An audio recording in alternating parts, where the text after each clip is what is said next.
Muy buenas tardes, buonasera a tutti. Gracias por estar con nosotros en esta nueva edición de nuestro Mayo de Seda, Maggio di Seta, un proyecto dentro de Silk Now que tiene lugar aquí en Palermo gracias a la inestimable ayuda de la Universidad de Palermo con la Universidad de Valencia y el Instituto Cervantes de Palermo. Tenemos el honor de tener hoy como conferenciante al profesor Giovanni Travagliato, archivero, historiador del arte, profesor asociado de Historia del Arte Medieval en la Universidad de Palermo, donde enseña Historia del Arte Medieval e Historia de la Miniatura. Además, ha sido de 2004 a 2020 subdirector del Archivo Histórico Diocesano de Palermo. Principalmente se dedica a las fuentes e instrumentos de la historia del arte y también posee numerosas publicaciones de investigación sobre miniaturas, maculaturas, arte árabo-normando, oro, plata, marfil, esmalte, sobre pintura y escultura del gótico tardío, mecenazgo, coleccionismo eclesiástico, nobiliario, confraternal y también de heráldica. Ha presentado su trabajo en numerosos congresos internacionales y es autor desde 1991 de numerosas publicaciones científicas, monografías, ensayos, artículos, ponencias, catálogos para exposiciones nacionales e internacionales, aportaciones a enciclopedias y diccionarios, que no me extiendo más porque lo importante es lo que nos va a comentar hoy el profesor Travagliato bajo el título El mecenazgo artístico de los arzobispos españoles para la diócesis de Palermo. Esas relaciones de puente entre España y Sicilia y concretamente Palermo que forman nuestro Mayo de Oro, este ciclo de conferencias. Muchísimas gracias a Margaitán, a Maurizio Vitella, a Giordano Cícero, a María Laura Cascio, a Pablo Sánchez, a Isabel, que no sé si está hoy con nosotros, pero es una parte importante desde Madrid de este proyecto, y a todas las personas que están participando como conferenciantes y también en lo que es el desarrollo de toda la exposición que vamos a inaugurar a finales de este mes de mayo. Muchísimas gracias, profesor Travagliato, y cuando quiera. Bene, sono io a ringraziare, a salutare tutti. Bien, yo les doy las gracias a usted, Beatriz Hernández Angulo en lo específico por la presentación, a Mauricio Vitella, a Giorgio Cícero y a todos los que se han dedicado a la organización de Mayo de Seda. Les doy las gracias a los compañeros españoles, a Esther Alba y a los demás. Agradezco al Instituto Cervantes, que es nuestro anfitrión. Es un tema muy complejo que sin duda los 40 minutos no serán suficientes para abordar el tema de forma suficiente, porque son los resultados de muchos años de estudio e investigación los que voy a presentar desde los tiempos de mi doctorado, que se dedicaba a la heráldica como ciencia auxiliaria para la historia de las artes decorativas. Me he dedicado de los arzobispos de Palermo, entre los cuales los españoles, que como sabemos a partir de la segunda mitad de 1200 hasta principios de 1800, casi todos eran de origen ibérica, casi todos. Tengo un PowerPoint para compartir. Benissimo. Come vi dicevo, bien, como les decía, si consideramos este espacio de tiempo entre 1278 y 1802, tenemos 19, es más, 20, y ahora les voy a explicar por qué, 20 arzobispos españoles. Y decir español quiere decir, como lo saben muy bien nuestros amigos españoles, es muy complejo porque a veces son catalanes, a veces castellanos, otras veces de otros reinos y regiones de la península ibérica. Quizás sea mejor hablar de ibéricos más que de españoles. Empiezo con este dibujo porque la mayoría del mecenazgo relacionada con estos prelados es posible hacerlo por la lectura y la interpretación de la heráldica, porque la realización bajo el gobierno de estos arzobispos se puede leer solo gracias al escudo, al blasón, que a veces se acompaña por estas partes indicadas, que en el caso de los arzobispos están en 4 órdenes, en el caso de los cardenales en 5 órdenes, pero el sombrero es de color rojo. Obviamente este es un esquema construido a posteriori, porque como sabemos los que nos dedicamos a la heráldica se construye a posteriori con sus reglas, pero son reglas hechas para ser rotas y muy a menudo estos prelados utilizan o el blasón familiar sin los lazos o incluyen coronas que deberían ser vedadas por la heráldica eclesiástica, o bien utilizan el mismo blasón que habían creado antes de convertirse en obispos o en arzobispos, y entonces no coincide el número de lazos o el color. Mientras que la presencia del lema episcopal, la presencia de la cruz metropolitana, de la cruz del estudio, más bien verificada y valorada partiendo de 1700, mientras que antes era una cruz simple o podía faltar. El primer personaje que encontramos, el primer personaje ibérico que encontramos es Pedro García de Santa Fe, que en nuestras fuentes nos dicen Santa Fede, que probablemente ni siquiera llega a Palermo, pero tenemos sus noticias gracias a un documento que se guarda en el Archivo Diocesano de Palermo, publicado varias veces por Mortillaro y por los demás eruditos que siguieron, y por Bresch también, por lo que se refiere a los libros, porque después de su muerte, algunos años después él muere en 1284 y en 1306 los ejecutores del testamento de Pedro García, que podría ser él o un homónimo, otorgan al arzobispo unos manuscritos y unos adornos preciosos con un valor de 420 fiorinos de oro. Sería interesante reconocer y averiguar si siguen existiendo tanto los códigos como los objetos. En especial, estos son los códigos reconocidos por la descripción sumaria del documento por Henry Bresch hace unas décadas. Por su mayoría son volúmenes de derecho canónico, eclesiástico. No faltaba la literatura latina, Farsalia, de Lucano. y las constituciones Regni Sicilia.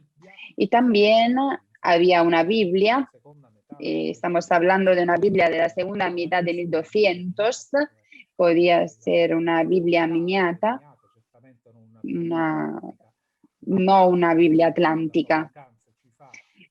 Su falta nos procura dolor, y un manuscrito de geometría, quizás un manuscrito de Fibonacci, dedicado a Domenico Hispano, una edición de 1220-21, y unos decretales.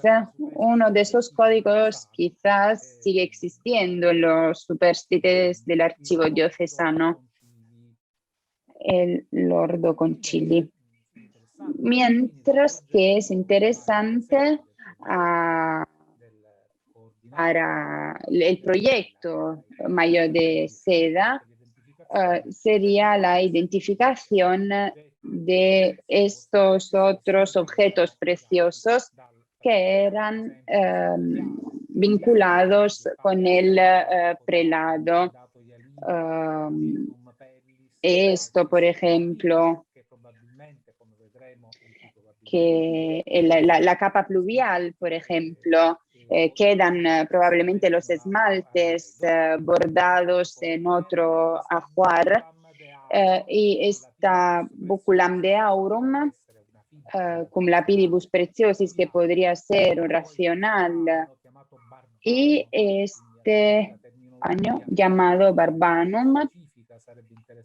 La terminología específica sería interesante, y esta camuca, que es un damasco de seda, Dumas reconoce como damasco de seda.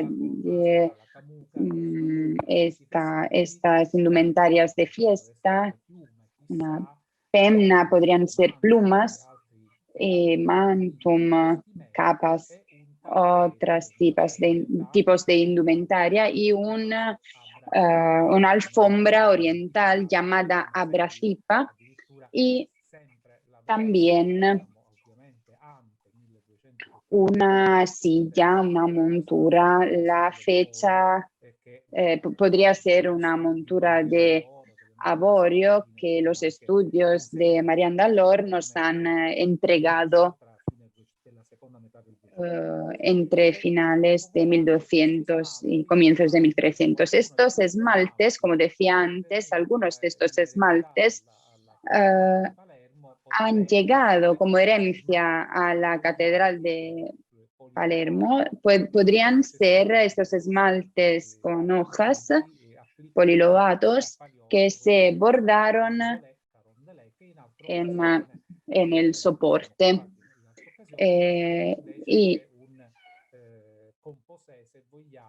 es una composición de dos piezas distintas, así como los estudios de Vitella, di Natale y de otros han demostrado en pasado. Se trata de esmaltes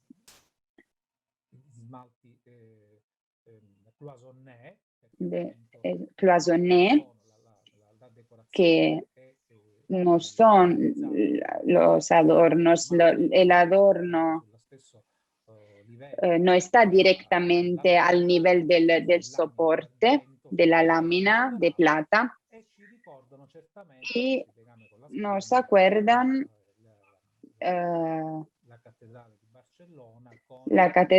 aquí está en la Catedral de Barcelona el trono con el cinturón y la ostensión.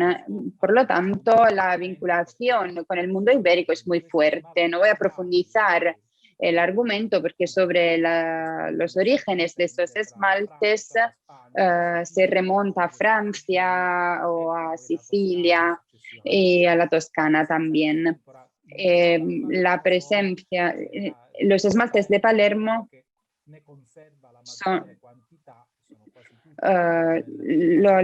la mayoría. Palermo es la ciudad que guarda más esmaltes y en el pasado se pensó que fueron realizados en Palermo, pero el asunto todavía está abierto y no podemos profundizar. Este es el complejo del frontal, de la caída donde estaban los bordados y los esmaltes, y la parte inferior con perlas y bordados que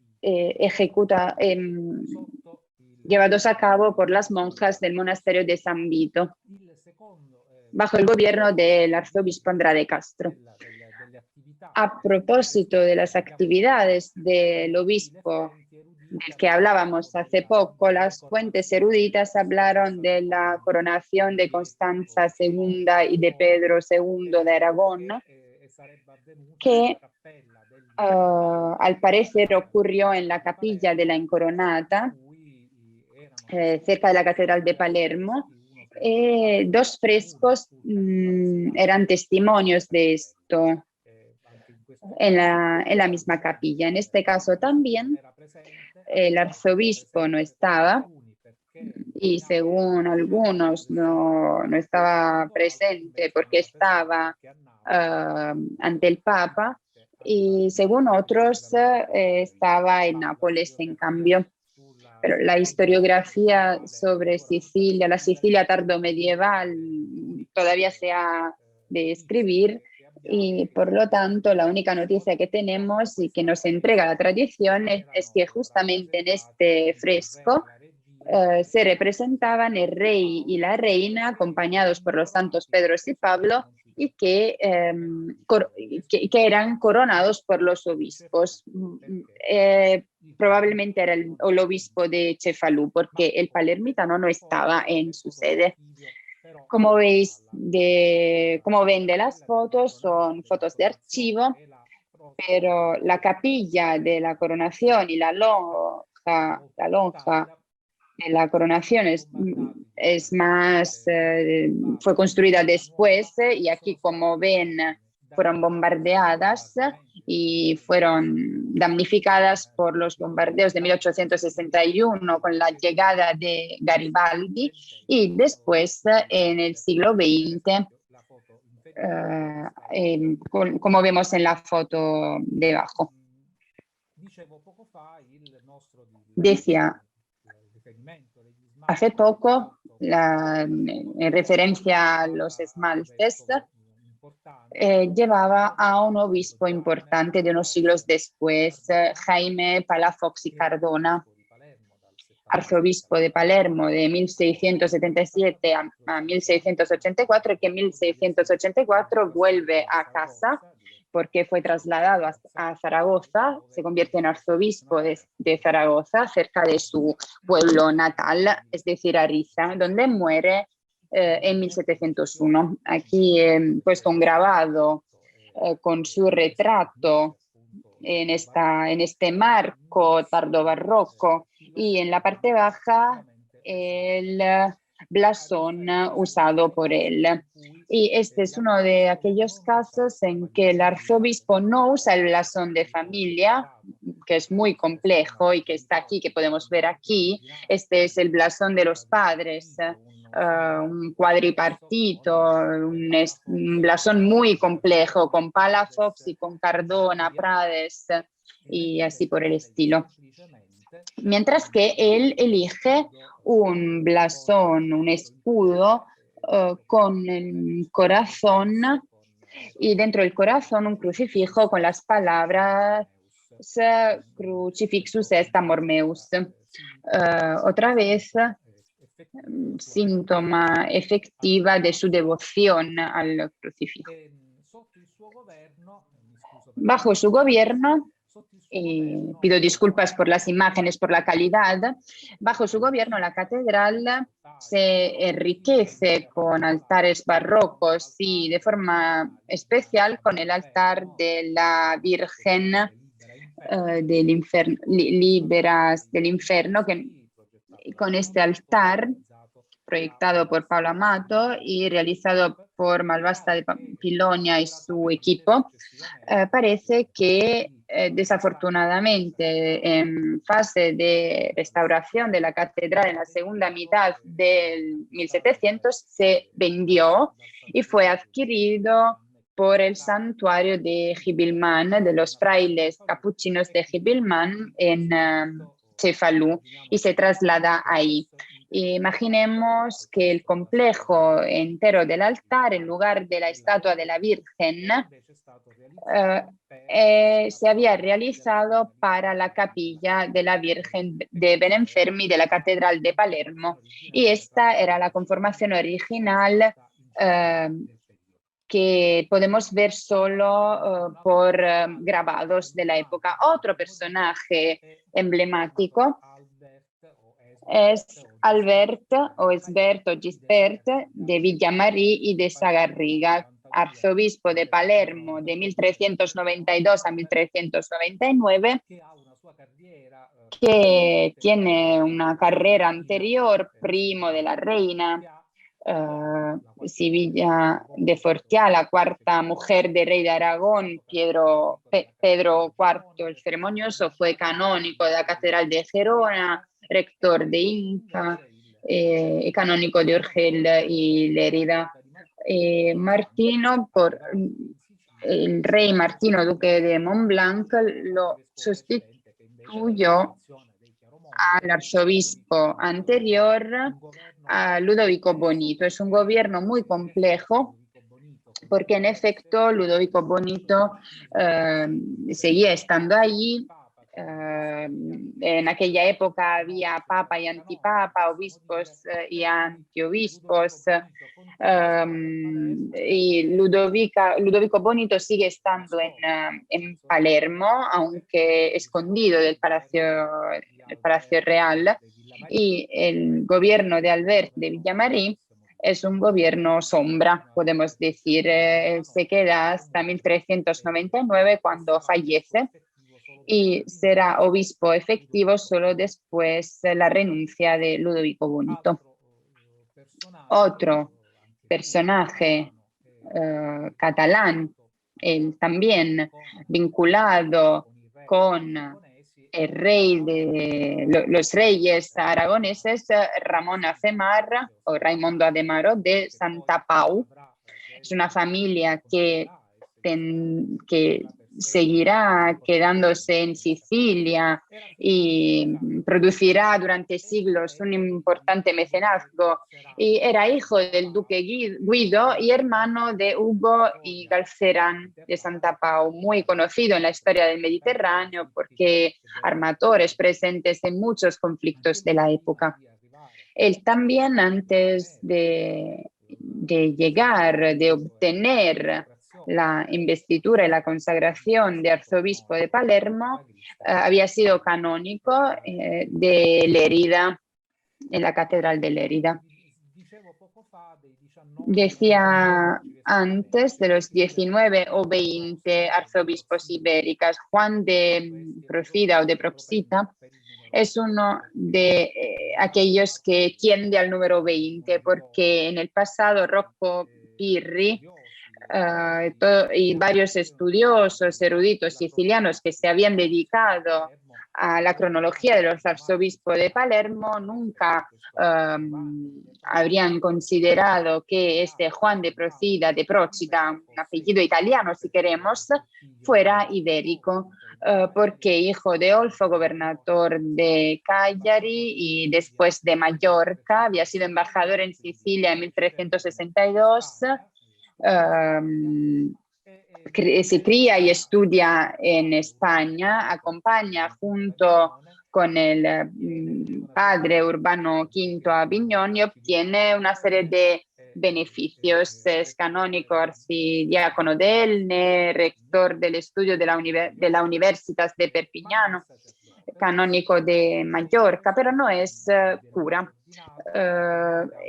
Nunca es ordenado sacerdote, probablemente tiene una mujer y también un hijo, que es este Nicolò, que después de su muerte en 1455 deja a la Catedral de Palermo 44.000 dineros por una custodia corporis Christi, una custodia de plata que ya no existe, y la ejecución era del hijo Nicolò. En este caso también el blasón usado no es el de la familia Procida napolitana o siciliana, sino que es el de la familia Procida o Procita española, a la que pertenecía. Otro personaje importante, Nicolau Puxades o Pujades o Bajada,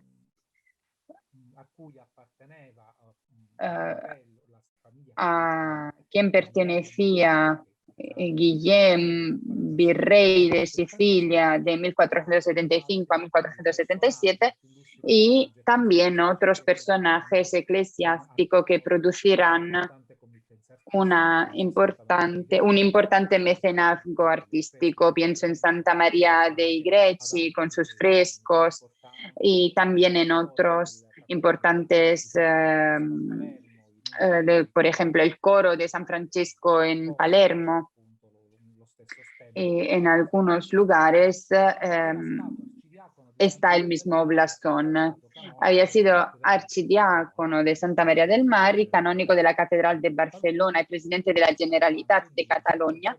También había sido juez y conservador apostólico de Tarragona.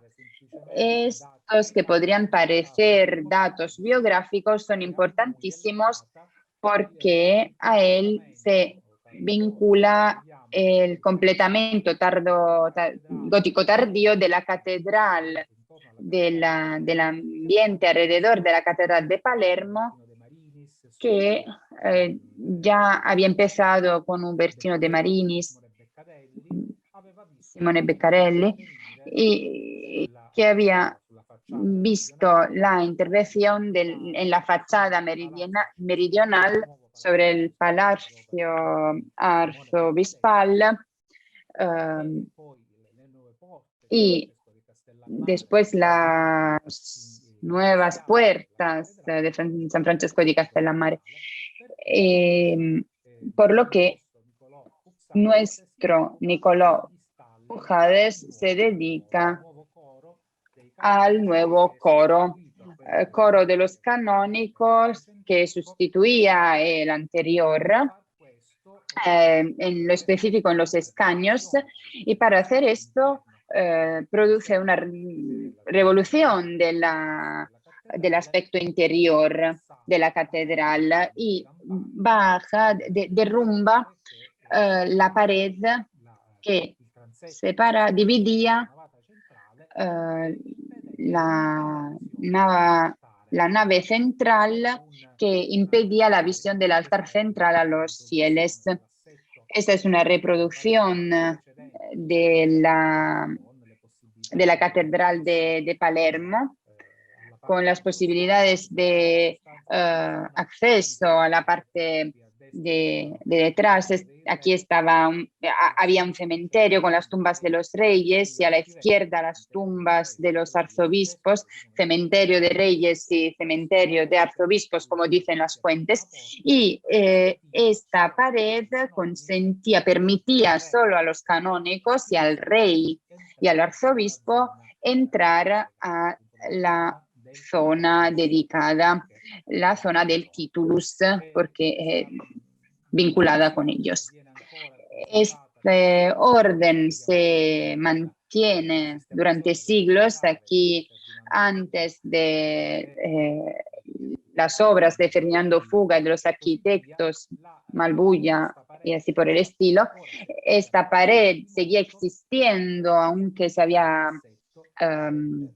bajado mucho, y este era el orden del coro de los canónicos, y al fondo el mármol, que ya no existe. El recuerdo y la presencia en Tarragona y en Barcelona no era casual, porque el coro de la Catedral de Palermo, del que vamos a hablar, se basaba en el coro de Barcelona que vemos aquí y que es cerrado por una pared y separado de la nave principal central, y el de Tarragona. Obviamente en los siglos los interiores han cambiado mucho y la referencia es estilístico y vinculado a la liturgia, a la concepción de la liturgia de las horas de los canónicos dentro de estas sedes metropolitanas. Hoy todo ha cambiado, obviamente, en todo el resto.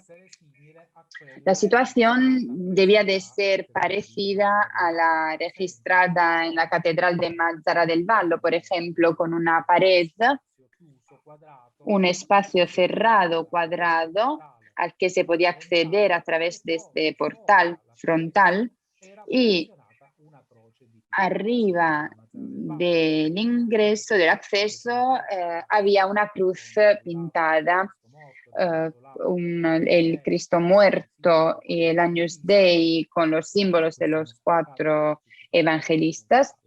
Esta parte nos deja ver la situación detrás. Y nuestro Nicolau Pujades no se limita a encargar el coro, sino que también hace pintar una cruz con el Cristo muerto, con el Salvator Mundi, los 2 dolientes, la Virgen y San Juan, y la Imago Pietatis, y debajo la presentación al templo, la imagen de la presentación al templo en este monte, y detrás Cristo, la resurrección y los símbolos de los 4 evangelistas y los soldados que dormían en la parte baja, el monte. El monte era ocupado por la representación de los soldados dormidos. Esta es una obra que no queda, que todavía que ya no existe, que se había encargado a Tommaso de Vigilia, uno de los pintores más importantes y más pagados de la hora, con un catálogo amplísimo estudiado por Maria Concetta di Natale, por lo que se refiere a las obras de Tommaso de Vigilia, tanto la cruz pintada estudiada en las cruces pintadas de la Sicilia Occidental de 92, y también esta cruz pintada importantísima con la presentación al templo ha sido trasladada y desmontada en 1507, se quita para abrir aún más el presbiterio, y desafortunadamente no queda nada, sino el recuerdo y las descripciones hechas por los eruditos que nos hacen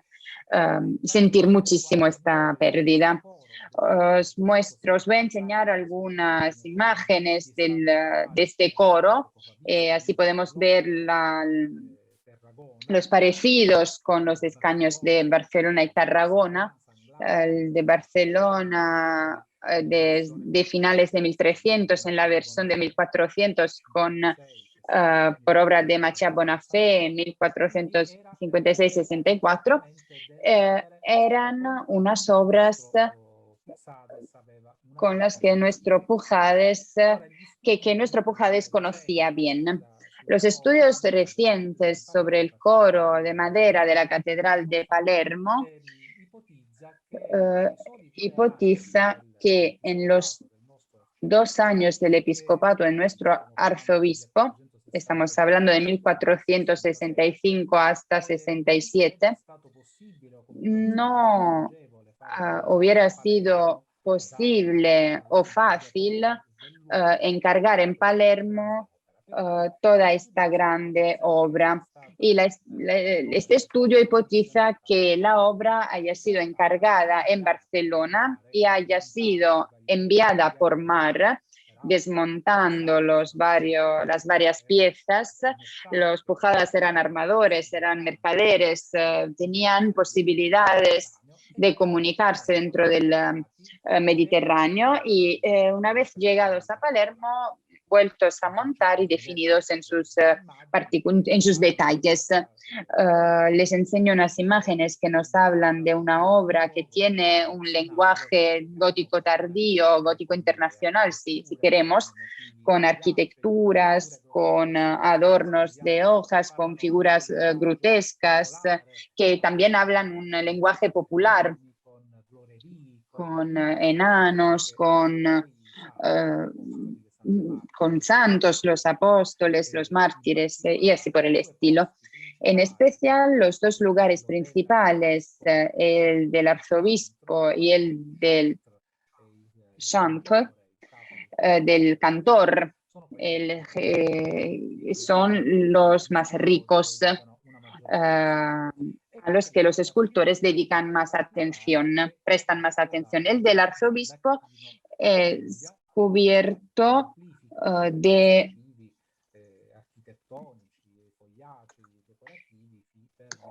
un baldaquín que ensancha estos motivos y llega a una parte muy alta de la iglesia.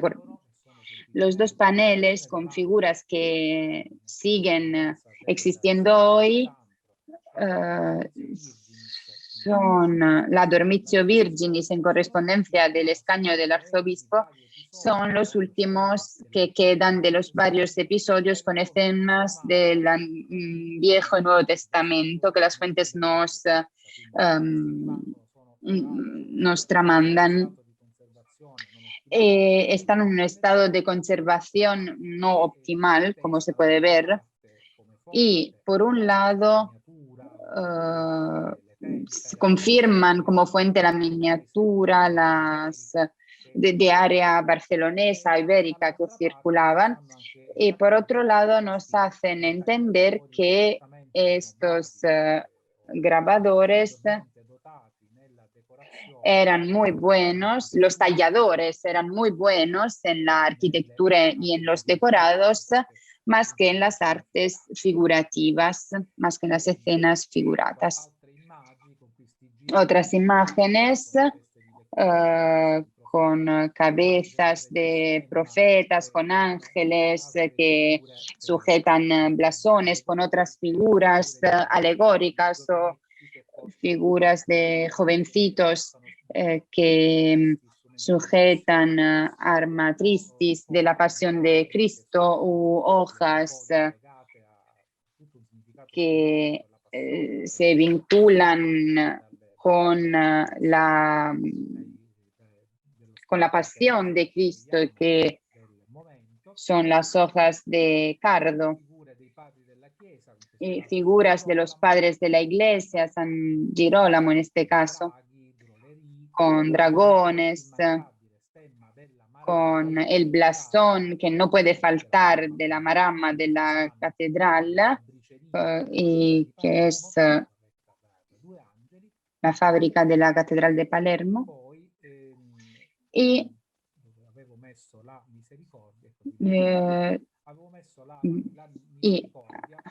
había puesto la misericordia del escaño del arzobispo. A ver si puedo encontrarla.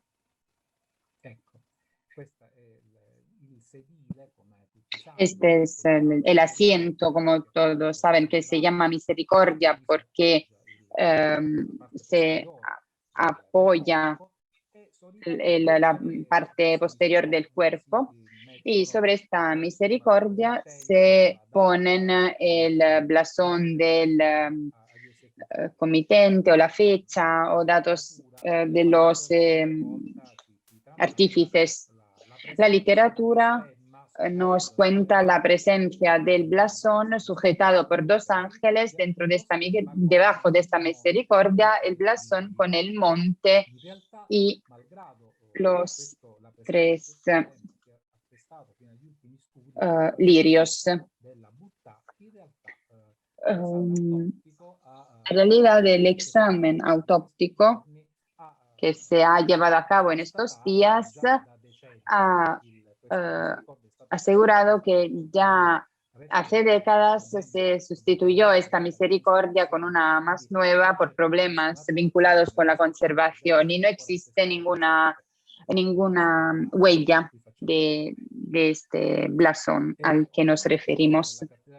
Obviamente, el coro de la Catedral de Palermo de 1465-67 fue un punto de referencia importantísimo por el mecenazgo local para las iglesias de San Domenico 1451-60, San Francesco de Asís y otros, hasta los coros del 500 de las abadías benedictinas de San Martino delle Scale, que encargaron los nuevos escaños para los canónicos. Importantísimo modelo al que se inspiraron escultores locales o napolitanos, como en el caso de San Martino delle Scale, para realizar obras del mismo uso.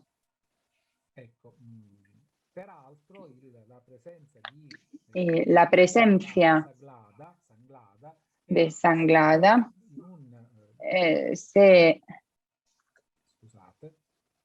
veía,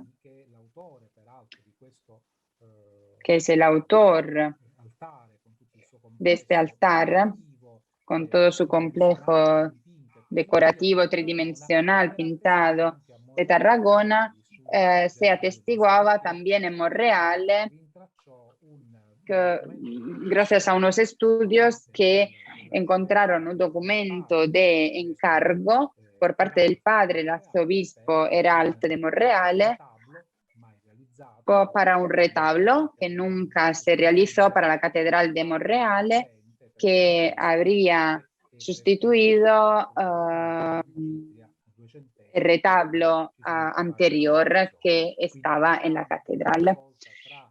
Los vínculos, otra vez, entre la península ibérica y Sicilia, mediados por estos eclesiásticos que proceden de familias importantes ibéricas o de mercaderes que seguían teniendo relaciones con la madre patria, es interesantísimo. El tiempo a nuestra disposición no era mucho y por lo tanto he pensado limitarme a estos ejemplos medievales tardíos y dejar el resto al compañero Palazzotto, que hablará en uno de los próximos eventos y que va a hablar de los arzobispos siguientes. El último del que voy a decir algo es Felipe de Aragón y Navarra, que era uno de los hijos naturales de Carlo di Viana, otra vez un personaje de primer plano en ámbito mediterráneo, que había conocido en Nápoles, su padre había conocido en Nápoles esta noble napolitana y después nace él y otros hermanos. E importantísimo, después de la muerte de su padre, él sigue siendo canciller del reino de Sicilia, un personaje, por lo tanto, de primer orden, maestro del orden de Montesa, es obligado a dejar Palermo y no elegir entre la maestría del orden de Montesa y el arzobispado de Palermo, y elige el orden de Montesa y la prosecución de su vida será como canciller del reino de Sicilia. Y con este voy a terminar. Pedro de Foix o de Foix, otros cuentos de historias palermitanas dicen Fuxá.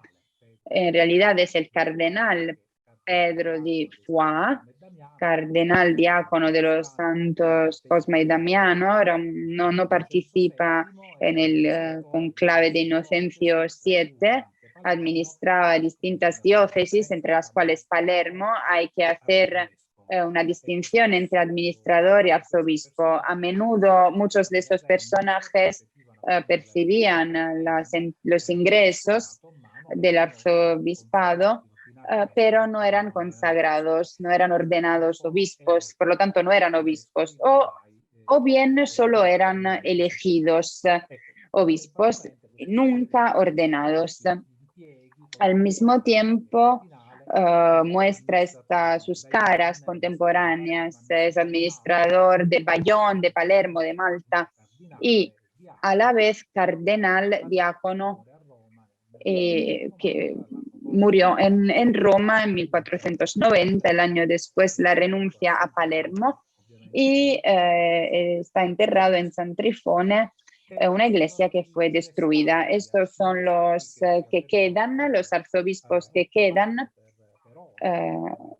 que nos habrían ocupado durante horas de examinarlos todos. Remolino, Cardenal, Francisco de Orozco y Arcés, Cengría, Diego de Ajedo, Fernando Andrade Castro, Martín León y Cardines, Pedro Martínez y Rubio, Juan de Lozano, Jaime Palafox y Cardona, Fernando Bazán y Manríquez, José Gash, José Alonso Meléndez y Felipe López y Rollo, que en realidad es un napolitano español, pero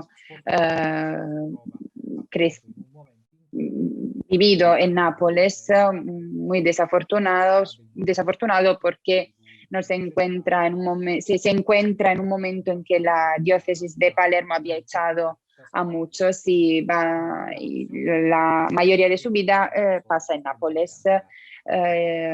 Les doy las gracias por su atención y estoy a su disposición por preguntas. Gracias, profesor Travagliato. Y entra ahora el turno de preguntas, que no sé si ya hay alguna, María Laura, o damos un poco de tiempo para que las personas que quieran realizar alguna muy interesante y bueno, pues una parte desconocida para el gran público, estos hombres provenientes de los territorios hispánicos que tuvieron una importancia aquí en el gobierno de la archidiócesis de Palermo. ¿Alguna pregunta? Parece que están todos un poco tímidos.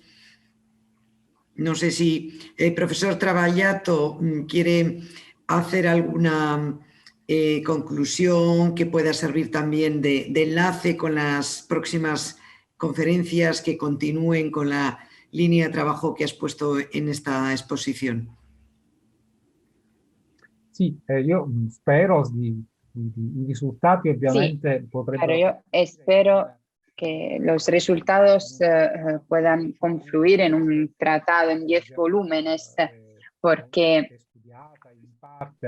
el mecenazgo se estudia en parte de algunos, otros son inéditos, son nuevos. Por su mayoría los objetos,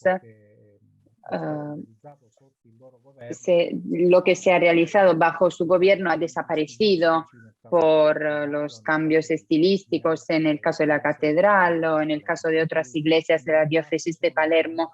Por lo tanto, por su mayoría son documentos a los cuales ya no corresponden los objetos porque no existen. Por lo que se refiere al aspecto más antiguo de la Edad Media tardía, en realidad hasta ahora no se han investigado, hasta ahora se ha insistido en los objetos de 1500 en adelante, porque en el caso de paramentos sacros, en el caso de las sepulturas dentro de la catedral, de esculturas, también he hablado de las esculturas de la catedral, alrededor de la catedral, que algunos quisieron, Lozano, Cárdenas, Martínez y Rubio.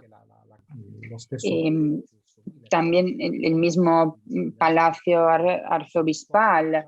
De esto va a hablar el compañero Palazzotto la próxima vez. Todo esto ya se conoce. También algunos adornos dentro de la catedral.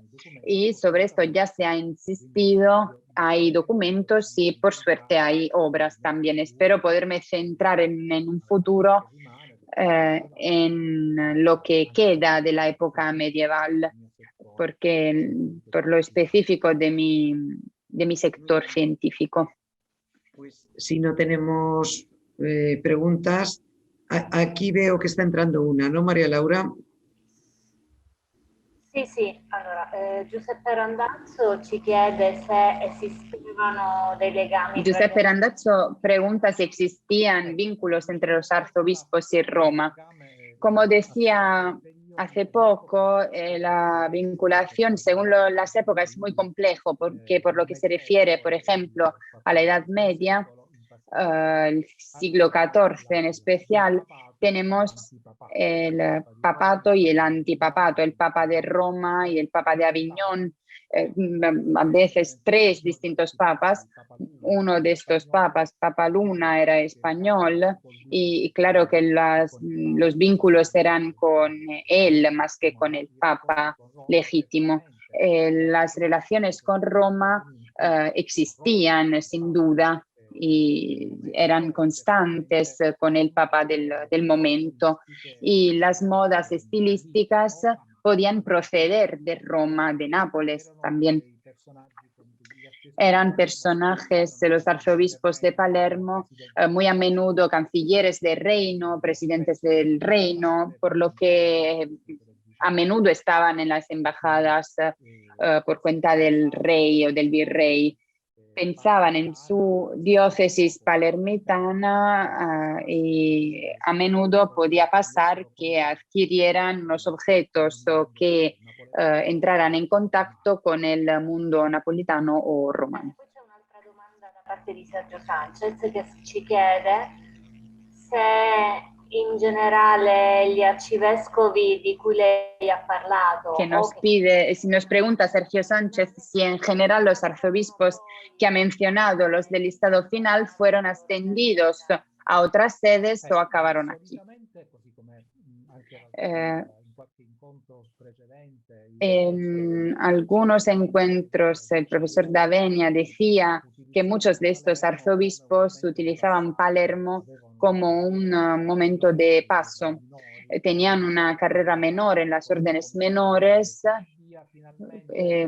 y finalmente llegaban a ser arzobispos y llegaban a Palermo.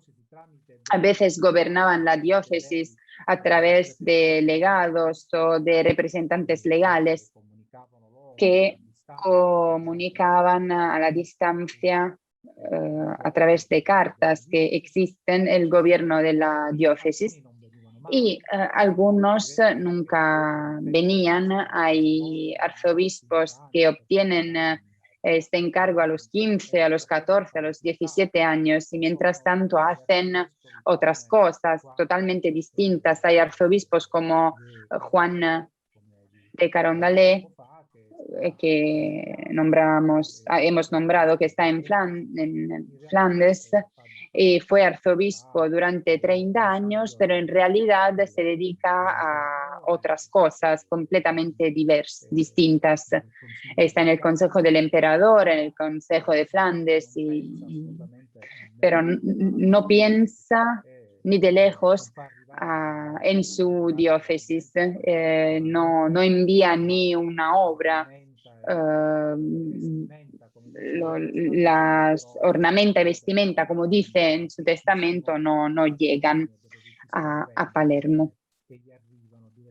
Y que de estas obras se llegan a su casa de Palermo. Y los de los siglos siguientes, desde 1600 en adelante, son residentes porque las nuevas directivas pontificias decían que el arzobispo tenía que ser residente a raíz del Concilio de Trento, residente de su diócesis. Y por esto estaban obligados a desplazarse, aunque en edad demasiado joven o demasiado adulta, y llegar a Palermo, pero no suelen fallecer en Palermo. Y esto lo demuestran los monumentos sepulcrales en Menéndez, en Palermo, y tiene su monumento. Muere Gash en Palermo y tiene su monumento, pero muchísimos otros vuelven a Sevilla o a Lérida o a sus iglesias de procedencia. Muy bien. ¿Alguna pregunta más que haya entrado, María Laura? No. Pues si no tenemos más preguntas, profesor Travagliato, muchísimas gracias por esta estupenda conferencia que nos ha llenado de temas importantes que cuando uno entre en la Catedral de Palermo va a verlo con nuevos ojos, pequeños detalles que nos ha explicado de esa presencia de arzobispos de origen español o de origen hispánico en Palermo. Muchísimas gracias. Gracias a voi. Hasta el próximo jueves, hasta el próximo martes, que hoy es jueves, que tendremos otra nueva sesión de nuestra Maggio di Seta. Gracias a todos los participantes, a los profesores de la Universidad de Palermo que nos acompañan hoy y de la Universidad de Valencia.